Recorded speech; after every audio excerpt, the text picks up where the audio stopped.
Kalian tahu nggak? Nah, ini yang perlu kita cermati, bahwa konten kreator bukanlah orang yang semata-mata membuat konten di TikTok maupun YouTube.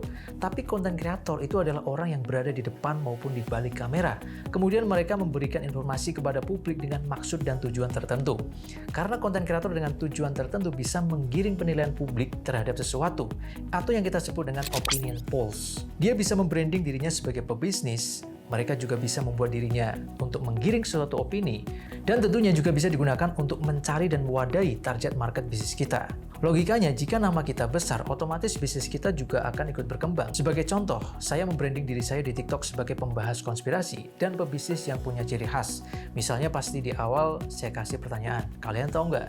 Dan juga saya kasih tren jedak-jeduk misalnya. Kemudian saya arahkan mereka ke grup Telegram dan saya kenalkan bisnis saya. Hingga itulah alasan mengapa Anda nonton saya di sini. Nah, itulah makanya kita akan gali semuanya di sini. Kalian tahu nggak? Nah, apa saja sih 3 elemen penting sebagai konten kreator TikTok dan YouTube yang sukses? Tentunya indikator sukses itu relatif. Ada yang cukup dengan 100.000 followers sudah merasa sukses.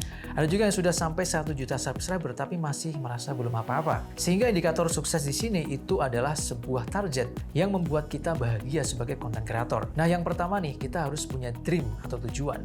Kalau tujuan awal berbisnis, maka harus dari awal nih konten kita diarahkan ke sana agar nantinya followers kita bisa menjadi target market dari bisnis kita. Kalau tujuan utama kita adalah popularitas, karena misalnya kita sudah merasa punya banyak uang, maka yang perlu kita lakukan adalah untuk mencari viralnya karena uangnya udah kita dapat. Kedua, setelah tujuan jelas, maka kita harus punya karakter atau persona yang mudah diingat orang. Sebagai contoh, di awal video saya pasti menggunakan pertanyaan, kalian tahu nggak? Seperti yang saya jelaskan tadi ya, dan juga tren jedak-jeduk. Itu menjadi ciri khas saya agar mudah diingat orang, coy. Nah, elemen yang ketiga adalah konsistensi.